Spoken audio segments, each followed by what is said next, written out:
तो चलिए फ्रेंड्स, अपन आज स्टार्ट करते हैं heat. What is heat? It is the form of energy. It is the form of energy. तो बच्चों, यदि मैं आपसे बोल रहा हूं हीट, मैं आपको समझा रहा हूं heat, it is the form of energy. इसका मतलब ये हुआ, हीट को बच्चों अपन Q से डिनोट करते हैं, कुछ बुक्स में H से भी करते हैं। अब यदि मैं आपसे बोलूं directional formula of heat,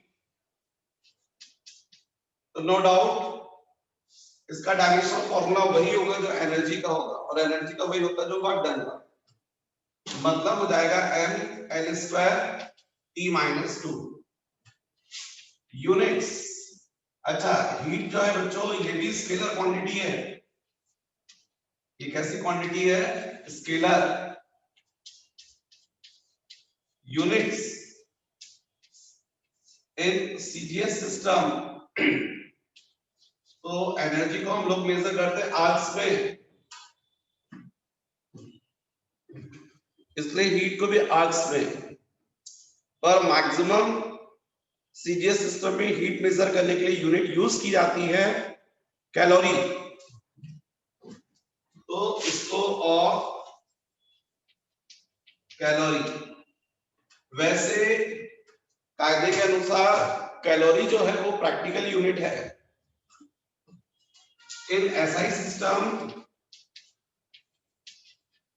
joules,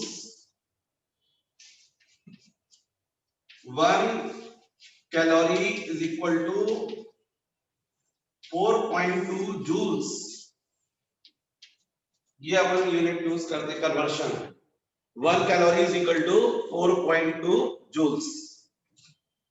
next, मुझे बच्चों बताना चाहिए आपको स्पेसिफिक हीट। ये स्पेसिफिक हीट को हम लोग एस से नोट करते हैं। और यदि मैं आपसे पूछूं फैक्टर्स अफेक्टिंग हीट, तो फैक्टर्स अफेक्टिंग हीट, कौन कौन से फैक्टर्स हैं जो हीट को अफेक्ट करेंगे? तो first, mass.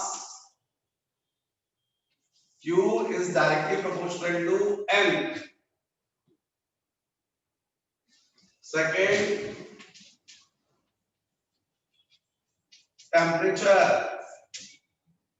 Q is directly proportional to T. And third, nature of substance. In 3 factors पर हीट अफेक्ट करती है। यदि अपन इन दोनों को कंबाइन करते हैं तो Q is directly proportional to M into T।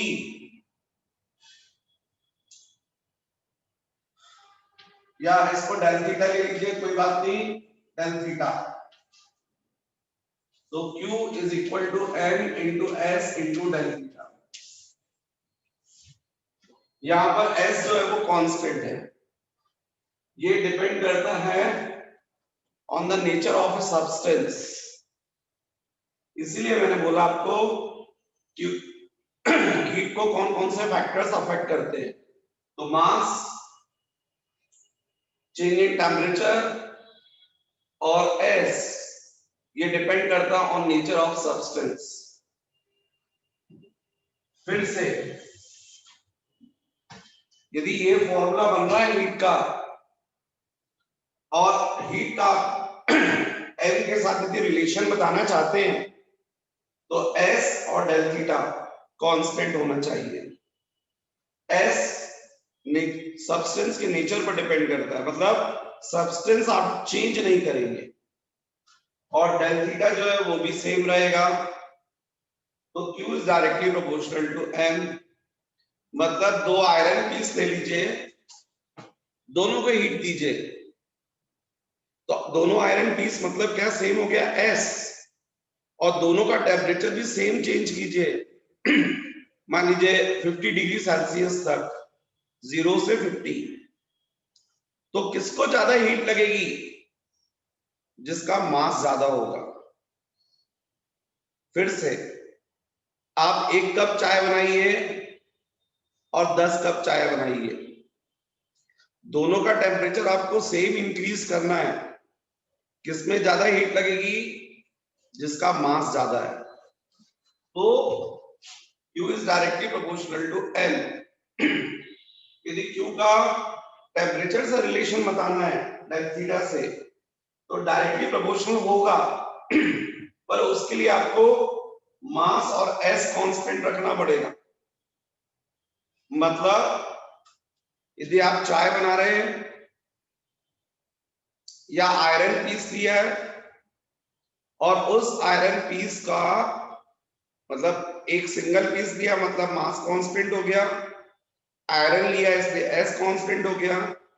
यदि 0 से 10 डिग्री सेल्सियस टेम्परेचर इंक्रीज करेंगे तो कम हीट लगेगी, लेकिन 0 से 20 डिग्री करेंगे तो ज्यादा हीट लगेगी। तो Q it is directly proportional to del theta. इसके अलावा नेचर पर भी डिपेंड करता है। यदि आप 10 ग्राम का आयरन पीस ले लें और 10 ग्राम का सिल्वर ले लें, दोनों को हीट दें, दोनों का टेम्परेचर 10 डिग्री सेल्सियस इंक्रीज करें, किसको ज्यादा हीट लगेगी? किसको ज्यादा हीट रिक्वायर्ड होगी? आयरन पीस को, क्योंकि आयरन पीस की स्पेसिफिक हीट ज्यादा होती है और सिल्वर की कम। जल्दी से उसका टेम्परेचर इंक्रीज हो जाएगा, ज्यादा कंडक्टर है। तो इसका मतलब कौन कौन से फैक्टर्स जो हैं वो अफेक्ट करते हैं हीट को? तो first mass of a substance, second temperature of a substance, and third nature of substance. यहां पर बच्चों ये S जो है ये कांस्टेंट है, इसी को हम बोलते हैं स्पेसिफिक हीट। और यदि आप स्पेसिफिक हीट को डिफाइन करना चाहते हैं तो जैसा मैंने अभी तक सिखाया आपको कि आप S के लिए फॉर्मूला लिख लीजिए। तो S के लिए फॉर्मूले में आपको M और डेल थीटा को क्रॉस मल्टीप्लाई करना पड़ेगा। तो S is equal to Q upon M into del theta. Definition के लिए मैंने आपको सिखाया है कि एक मेन क्वांटिटी को छोड़कर बाकी सब क्वांटिटी, खास तौर से डिनोमिनेटर की सारी क्वांटिटीज को 1 कर दीजिए। तो वो फिजिकल क्वांटिटी जिसको आपको डिफाइन करना होता है वो उस मेन क्वांटिटी के इक्वल हो जाएगी। जैसे इस फॉर्मूले में यदि हम n की वैल्यू 1 कर दे, डेल थीटा की वैल्यू 1 कर दे, तो S is equal to Q। इसका मतलब यहां पर आप S की डेफिनेशन दे सकते हैं स्पेसिफिक हीट की। क्या देंगे? If the mass of a substance is unit and its temperature increases by 1 degree Celsius, then the amount of heat required is called a specific heat of a substance. जैसे मैंने बोला आपको silver और iron दोनों के आपने unit piece ले लिए, मान लीजिए 1 ग्राम ले लिए या 1 kg ले लिए, और दोनों का टेम्परेचर आपको कितना इंक्रीज करना है? 1 degree Celsius. No doubt silver ज्यादा कंडक्टर है, वो कम हीट लेकर उसका टेम्परेचर 1 डिग्री सेल्सियस इंक्रीज हो जाएगा, जबकि आयरन को ज्यादा हीट रिक्वायर्ड होगी। इसका मतलब जो सिल्वर है उसकी स्पेसिफिक हीट कम होगी और आयरन की स्पेसिफिक हीट ज्यादा होगी। तो बच्चों जब मैंने आपकी स्पेसिफिक हीट की डेफिनेशन बताई, फिर से सुन लीजिए। if the mass of a substance is unit and its temperature is increases by 1 degree Celsius, then the amount of heat required is called the specific heat of a substance. जब definition मैंने आपको बता दी है तो आप dimensional formula S का निकाल सकते हैं। स्पेसिफिक हीट का डायमेंशनल फॉर्मूला कैसे? तो फॉर्मूला है आपके पास, इस फॉर्मूले में वैल्यूज रख दीजिए। क्या वैल्यूज रखेंगे? तो Q का dimensional formula m L square T minus 2 divided by mass के लिए m, टेम्परेचर के लिए बच्चों थीटा भी लेते हैं और k भी यूज करते हैं, केल्विन होती है इसलिए। तो सपोज थीटा तो mm कैंसिल, तो s is equal to m0 L square P minus 2 theta minus 1। Definitely heat scalar quantity है, हालांकि हीट कहां से कहां फ्लो करती है? High temperature to low temperature, पर चूंकि एनर्जी के इक्वल होती है और एनर्जी स्केलर है इसलिए हीट भी स्केलर है। पर डायमेंशनल फॉर्मूला के अलावा अपन इसकी क्या बता सकते हैं? यूनिट्स। तो मैं थोड़ा बोर्ड के सामने हूं, हट जाता हूं, आपको बोर्ड पूरा दिखे, और यदि आप वीडियोस के थ्रू पढ़ रहे हैं तो नोट्स बना सकते हैं।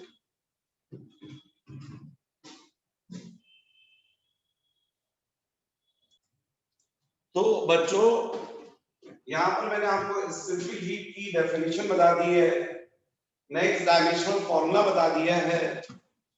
नेक्स्ट मैं आपको बता रहा था कि जो स्पेसिफिक हीट है ये कैसी क्वांटिटी है? स्केलर, साथ ही साथ यूनिट्स इन सीजीएस सिस्टम। तो डेफिनेटली फॉर्मूले को ध्यान दो, न्यूमरेटर में है Q कैलोरी पर ग्राम पर डिग्री सेल्सियस, तो कैलोरी पर ग्राम पर डिग्री सेल्सियस इन एसआई सिस्टम। हीट को किस में मेजर करोगे? जूल्स में, जूल्स पर केजी पर केल्विन, लेकिन पर डिग्री सेल्सियस पे भी लेते हैं, पर लेना चाहिए जूल्स पर केजी पर केल्विन, पर ये यूनिट यूज की जाती है। तो ये है बच्चों स्पेसिफिक हीट से रिलेटेड कुछ और इंफॉर्मेशंस। नेक्स्ट मुझे एक टॉपिक डिस्कस करना है, वो है जो मैंने आपको यूनिट बताई थी कैलोरी, उससे रिलेटेड। तो बच्चों ये जो कैलोरी है ये हम यूनिट यूज कर रहे हैं हीट के लिए, पर यदि मैं पूछूं आपसे कि 1 कैलोरी मतलब कितना, आप कैसे डिफाइन करेंगे? डेफिनेशन तो आपको मालूम है Q is equal to m into S into del theta. मैंने ये फॉर्मूला बताया था आपको, Q is equal to m into S into del theta. तो कैलोरी को डिफाइन करने के लिए वाटर का सपोर्ट लिया जाता है। वाटर का सपोर्ट क्यों लिया जाता है? क्योंकि वाटर की स्पेसिफिक हीट जो होती है वो 1 कैलोरी पर ग्राम पर डिग्री सेल्सियस होती है, 1। तो यदि हम यहाँ पर मास की वैल्यू 1 ले लें, वाटर बोल रहे हैं, वाटर का मास कितना ले रहे हैं? 1 ग्राम, और स्पेसिफिक वाटर की 1, और डेल थीटा भी यदि 1 कर दें तो 1 इंटू 1 इंटू 1 आएगा, और इसको हमको 1 कैलोरी कहना चाहिए। मतलब हम यदि 1 कैलोरी डिफाइन करना चाहते हैं तो हमको बोलना चाहिए बच्चों,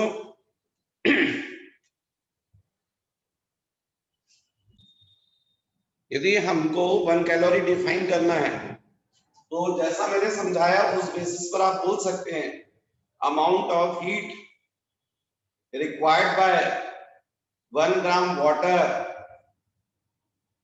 to increase its temperature by 1 degree Celsius is called 1 calorie।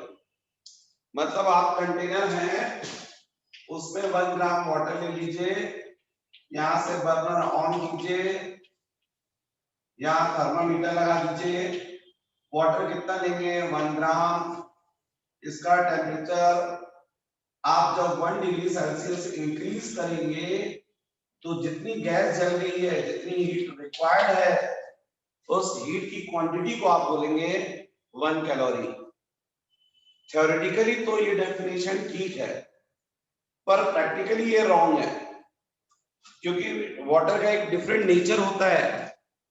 Water का एक डिफरेंट नेचर होता है। आप सबने महसूस किया होगा, यदि आप ठंडे पानी को गर्म करना चाहते हैं, कुनकुना करना चाहते हैं, तो ज्यादा हीट लगती है, लेकिन एक बार कुनकुना हो गया और उसको उबालना है तो कम हीट लगती है। ऐसा प्रैक्टिकली देखा गया है। आप चाय बनने रखते हैं तो आपने देखा है जब पानी ठंडा होता है तो उसको कुनकुना होने में, वार्म होने में ज्यादा हीट लगती है, पर एक बार वार्म हो गया तो फिर बॉईल जल्दी होने लगता है वो। मतलब वाटर में प्रैक्टिकली देखा गया है कि हर 1 डिग्री सेल्सियस टेम्परेचर इंक्रीज करने के लिए जो अमाउंट ऑफ हीट होती है वो डिफरेंट डिफरेंट लगती है।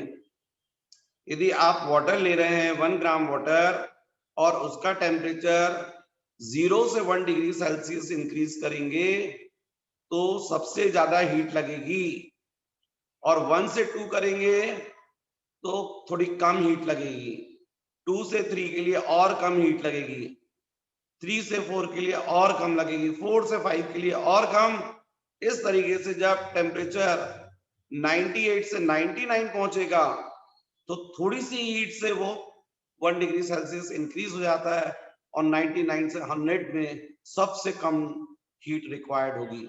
उसका रीजन ये है कि वाटर के अंदर जो मॉलिक्यूल्स हैं वो मोशन में जाते हैं, उनकी काइनेटिक एनर्जी इंक्रीज हो जाती है, उनके बीच में कोलिजन स्टार्ट हो जाता है, और उसकी वजह से भी उनका टेम्परेचर इंक्रीज होने लगता है।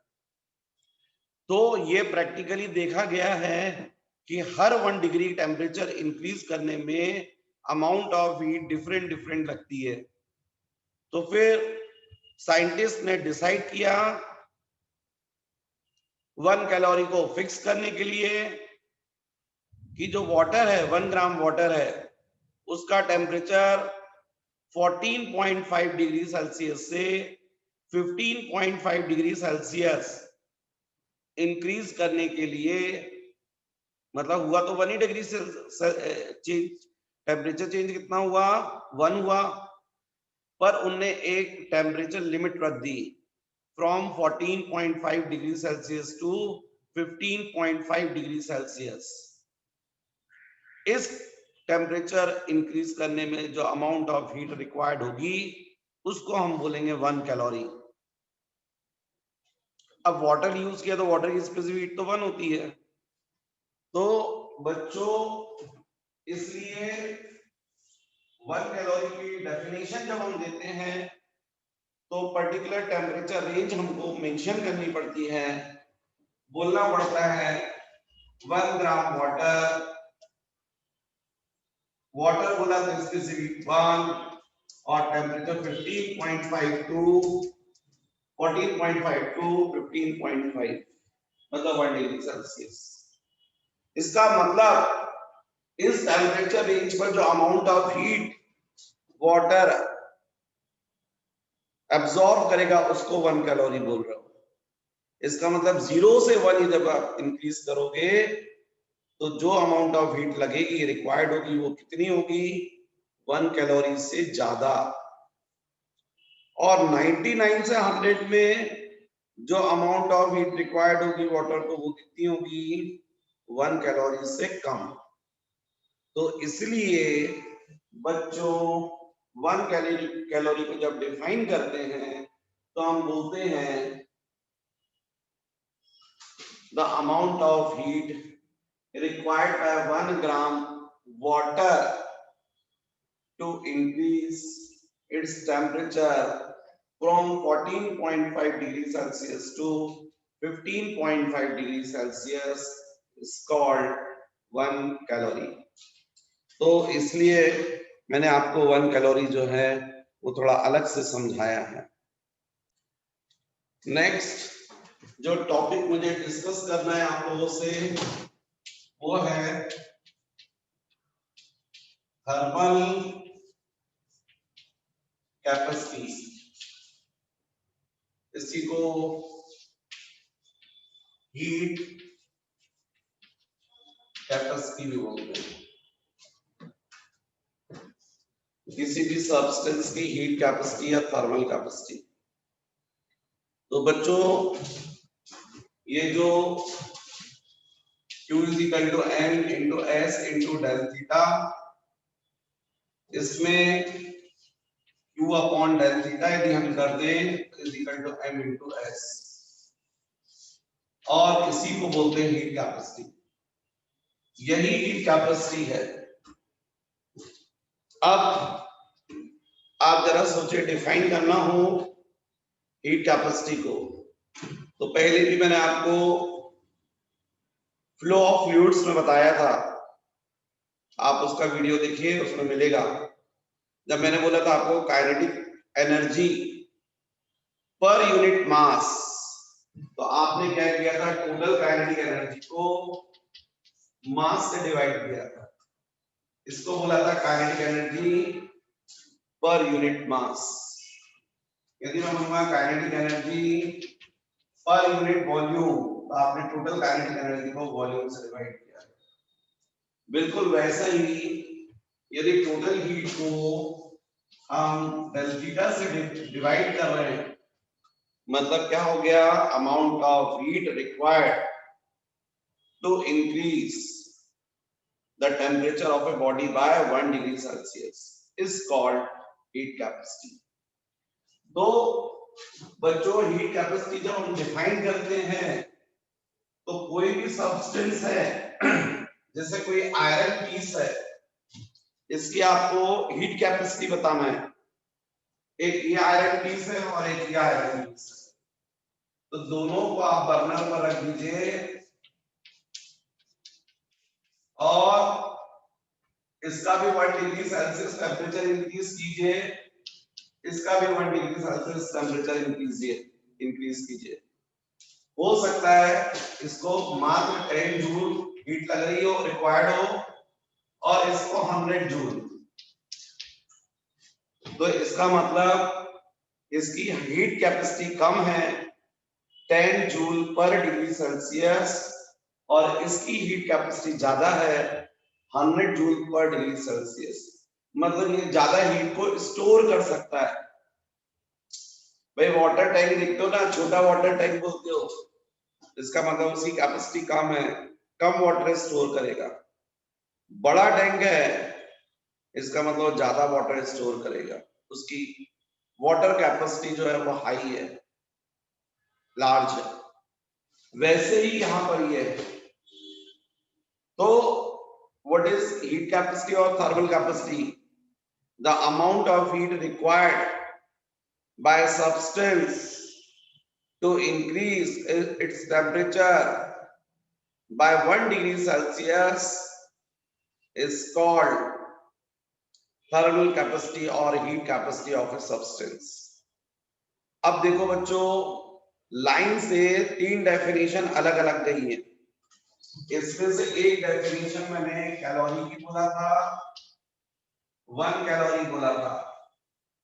दूसरी डेफिनेशन स्पेसिफिक हीट की बताई थी आपको, और तीसरी देखो आप हीट कैपेसिटी की बताइए।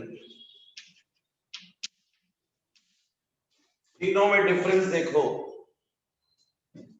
जब आप 1 कैलोरी बोल रहे हैं तब भी 1 ग्राम ले रहे हैं, लेकिन क्या ले रहे हैं, वाटर ले रहे हैं, और उस वाटर का टेम्परेचर इंक्रीज कर रहे हैं आप 1 डिग्री सेल्सियस से 14.5 टू 15.5। उस अमाउंट ऑफ हीट को आपने बोला है 1 कैलोरी, जबकि स्पेसिफिक हीट में वाटर जरूरी नहीं है।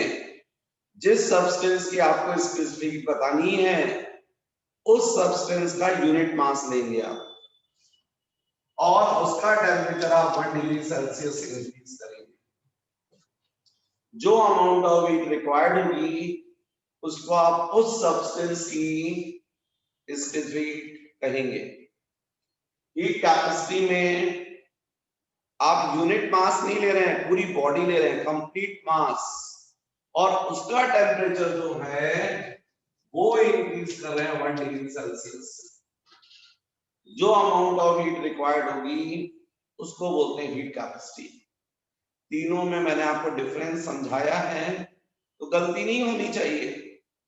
What is 1 calorie? Amount of heat required by unit mass 1 gram mass of a water to increase its temperature from 14.5 degrees Celsius to 15.5 degrees Celsius is called 1 calorie.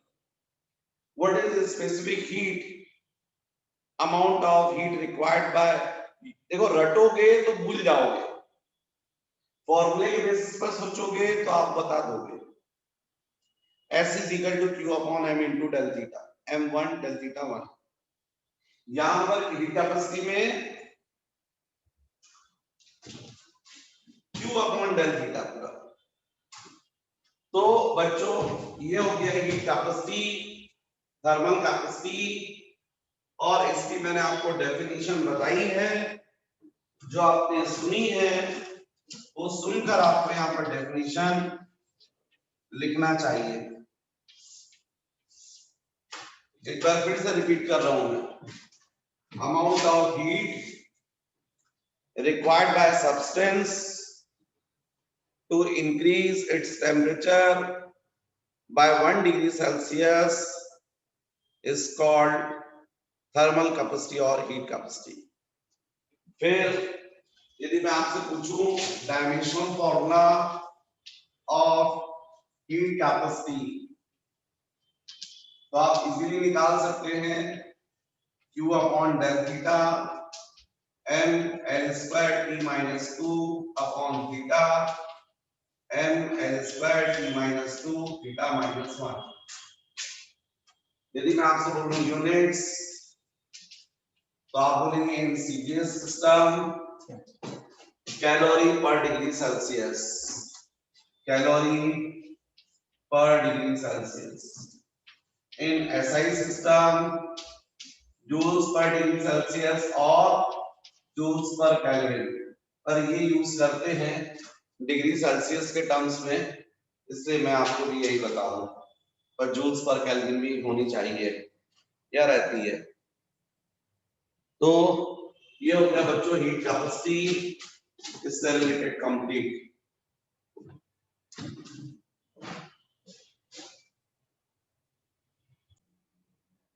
तो students मुझे जो next article discuss करना है वो है water equivalent. थोड़ा मैं चाहता हूं कि आप बुक की लैंग्वेज में वाटर इक्विवेलेंट की डेफिनेशन सुने, फिर मैं आपको समझाता हूं।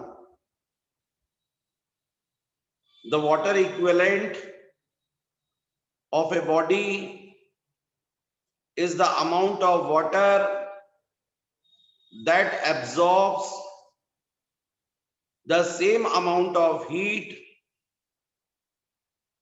as is done by the body when heated through 1 degree Celsius।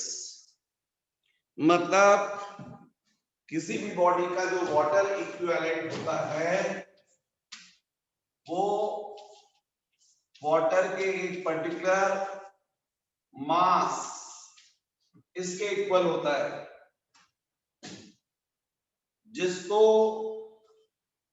जिसका टेम्परेचर 1 डिग्री सेल्सियस इंक्रीज करने के लिए उतनी अमाउंट ऑफ हीट रिक्वायर्ड होती है जितनी इस बॉडी को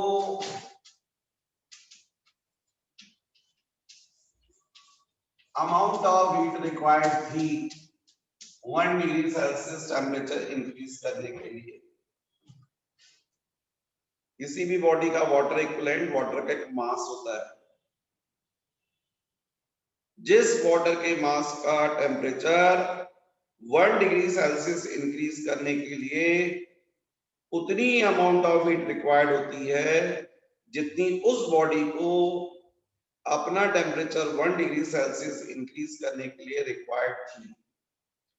यदि ये मैं बॉडी बोल रहा हूं और ये वाटर बोल रहा हूं, यहां मैंने इस बॉडी को डिसाइड किया, मान लीजिए बॉडी आयरन पीस है, तो यदि मैं इस बॉडी के लिए बोलूंगा तो मुझे मालूम है Q is equal to M, इसकी स्पेसिफिक S और टेम्परेचर तो 1 डिग्री सेल्सियस इंक्रीज करना ही है। इस बॉडी का टेम्परेचर हमको 1 डिग्री सेल्सियस इंक्रीज करना, इसके लिए मान लीजिए कितनी अमाउंट ऑफ हीट रिक्वायर्ड होती है 10 जूल, तो सेम 10 जूल इसको दे दो, पर 10 जूल ना बोलकर अपन Q बोल रहे हैं। अमाउंट ऑफ हीट हमने कितनी दी Q, इससे इस बॉडी का टेम्परेचर कितना इंक्रीज हो गया 1 डिग्री सेल्सियस। तो इस बॉडी के लिए Q इज इक्वल टू क्या हुआ M into S into del theta, del theta 1 रखना पड़ेगा। लेकिन इस वाटर के लिए अपन बात करें और वाटर, तो Q is equal to water का मास हमने कितना डिसाइड किया W, वाटर की स्पेसिफिक कितनी होती है 1, वाटर का भी टेम्परेचर कितना इंक्रीज हुआ है 1 डिग्री सेल्सियस। तो जब दोनों के लिए हीट सेम है, इसका मतलब बाय 1 and 2 क्या बोलोगे M into S is equal to W। इसका मतलब किसी भी बॉडी की जो थर्मल कैपेसिटी होती है और वाटर इक्विवेलेंट वो इक्वल होता है।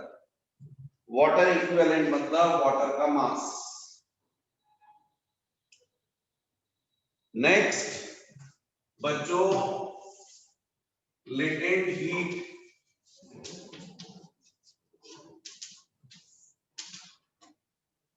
इस लेटेंट हीट का जो फॉर्मूला होता है, लेटेंट हीट को हम लोग L से डिनोट करते हैं और ये होता है Q is equal to M into L। M मतलब मास और L मतलब लेटेंट हीट, तो इसका मतलब L is equal to Q by M। ये लेटेंट हीट जब बॉडी अपनी स्टेट चेंज करती है सॉलिड से लिक्विड स्टेट या लिक्विड से वेपर स्टेट, तो स्टेट चेंज होते समय ये लेटेंट हीट वाली टर्म आती है। डेफिनेशन देने के लिए ये फॉर्मूला है। इस फॉर्मूले में यदि आप M की वैल्यू 1 कर देंगे तो L is equal to Q। इसका मतलब आप डेफिनेशन दे सकते हैं, amount of heat required by unit mass of a substance to change its state is called latent heat of a substance। जैसे बच्चों जो आइस है उसकी लेटेंट हीट होती है 80 कैलोरी पर ग्राम।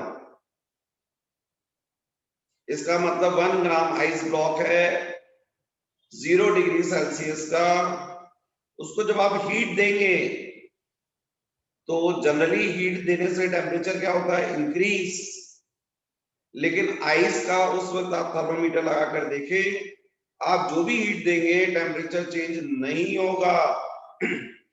कभी भी स्टेट जब चेंज होती है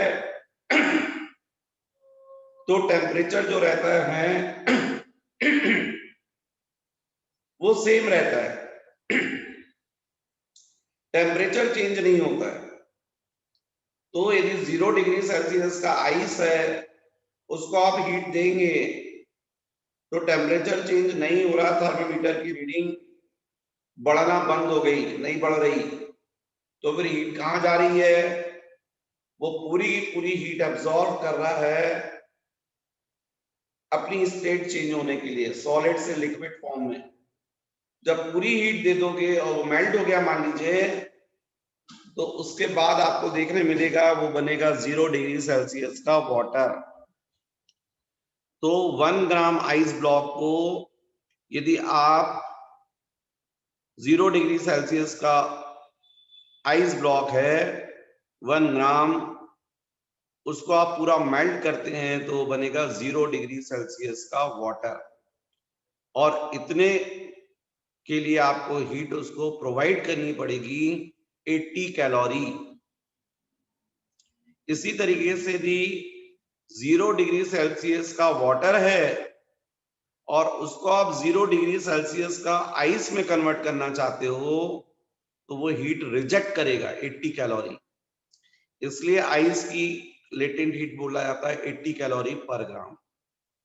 जबकि यही चीज जब वो वाटर बन गया, 1 ग्राम का वाटर बन गया, अब आप उसको हीट देते जाएं तो टेम्परेचर इंक्रीज होने लगेगा। अब कितनी हीट की जरूरत पड़ेगी? Q is equal to M into S into del theta. जितना टेम्परेचर आप इंक्रीज करना चाहेंगे उतनी आपको हीट देनी पड़ेगी। पर ये सब कुछ चलेगा कहां तक? 100 डिग्री सेल्सियस तक। 100 डिग्री सेल्सियस पर जाकर वाटर बॉईल करने लगेगा और वहां जाकर फिर से एक बार थर्मामीटर की रीडिंग रुक जाएगी, बढ़ना बंद हो जाएगी। तो जब आप 1 ग्राम आइस ब्लॉक है उसको आप हीट दे रहे हैं तो कितनी हीट एब्सॉर्ब करेगा? 1 ग्राम वाटर में कन्वर्ट होने के लिए 0 डिग्री सेल्सियस का वाटर कन्वर्ट होने के लिए कितनी हीट? 80 कैलोरी। ये आपको लगेगी 80 कैलोरी। क्या बनेगा? 0 डिग्री सेल्सियस का वाटर। फिर इस वाटर का आप टेम्परेचर भी इंक्रीज करेंगे 0 से 100 डिग्री सेल्सियस तक, कितनी हीट रिक्वायर्ड होगी? Q is equal to 1 gram into 1, water है तो स्पेसिफिक 1 होगी ना, और चेंज इन टेम्परेचर 100 माइनस 0, मतलब 100 कैलोरी हीट लग जाएगी। उसके बाद फिर से जाकर ये टेम्परेचर 100 डिग्री सेल्सियस पर जाकर बढ़ना बंद हो जाएगा। फिर आप हीट देंगे, आपको प्रैक्टिकली देखने मिलेगा हीट तो ले रहा है, एब्जॉर्ब कर रहा है, टेम्परेचर नहीं बढ़ रहा है। तो वो हीट कहां जा रही है?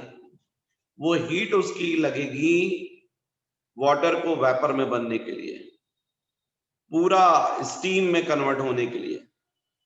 जब पूरी स्टीम बन जाएगी तो कितनी हीट एब्जॉर्ब कर लेगा? 540 कैलोरी पर ग्राम। यदि 2 ग्राम वाटर लिए तो कितनी लगेगी? Twice of 540। 3 ग्राम लिया तो कितना लगेगा? 3 इंटू 540। तो एल क्या हुआ? Latent heat.